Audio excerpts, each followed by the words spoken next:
हमारी डिमांड है जी कि जो बांग्लादेश में हिंदुओं के साथ, सनातनियों के साथ जो अन्याय अत्याचार हो रहा है, संतों के साथ जो अन्याय अत्याचार हो रहा है, जो हमारी नारियों के साथ, हमारी माताओं बहनों के साथ जो अन्याय अत्याचार हो रहा है, ये तुरंत रुकना चाहिए। इस पर कड़ी से कड़ी कार्रवाई होनी चाहिए। किसी भी तरह का अन्याय अत्याचार हम बर्दाश्त नहीं करेंगे। इसके लिए चाहे हमें अपनी जान की बाजी क्यों न लगानी पड़े, इसीलिए हमने ये ज्ञापन सौंपा है कि अगर इस व्यवस्था को सरकार समझती है और इस व्यवस्था को आगे बढ़ाती है तो जिससे जल्दी से जल्दी इसका समाधान हो सकेगा। अगर इसमें लापरवाही की तो इसके लिए उनको अंजाम भुगतना पड़ेगा। इसलिए सरकार से अनुरोध है कि इस पर कड़ी से कड़ी कार्रवाई की जाए, जिससे एक संतुलन बन सके।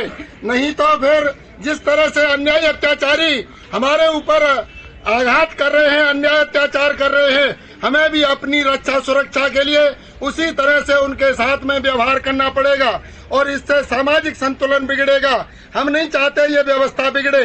इसीलिए सरकार से अनुरोध है कि इस व्यवस्था को व्यवस्थित करने के लिए उन पर कड़ी से कड़ी कार्रवाई की जाए। सरकार भी इस पर ध्यान दे कि हमारे हिंदुओं को, सनातनियों को, संतों को, हमारी माता बहनों को सुरक्षा दी जाए।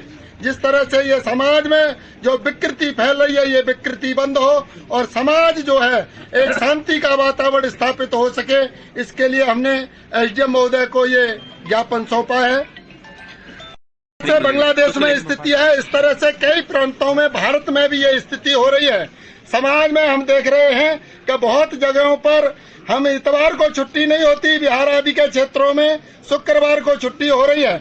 इसीलिए बहुत सारे प्रांतों में इस तरह का माहौल बना हुआ है कि वो अपनी संस्कृति हमारे ऊपर थोप रहे। स्कूलों में बहुत सारी जगहों पर जो प्रार्थना कराई जाती है तो वो कुरान के अनुसार प्रार्थना कराई जा रही है। हम अपनी संस्कृति का वहाँ कोई प्रचार प्रसार नहीं कर सकते और वो सब जगह पर जितने भी मदरसे हैं, उन मदरसों में हमारे विरुद्ध, सनातनियों के विरुद्ध उनको भड़का करके और उनको इस तरह से प्रेरित किया जा रहा है कि वो हमारे साथ किसी तरह का संबंध ना बना सकें।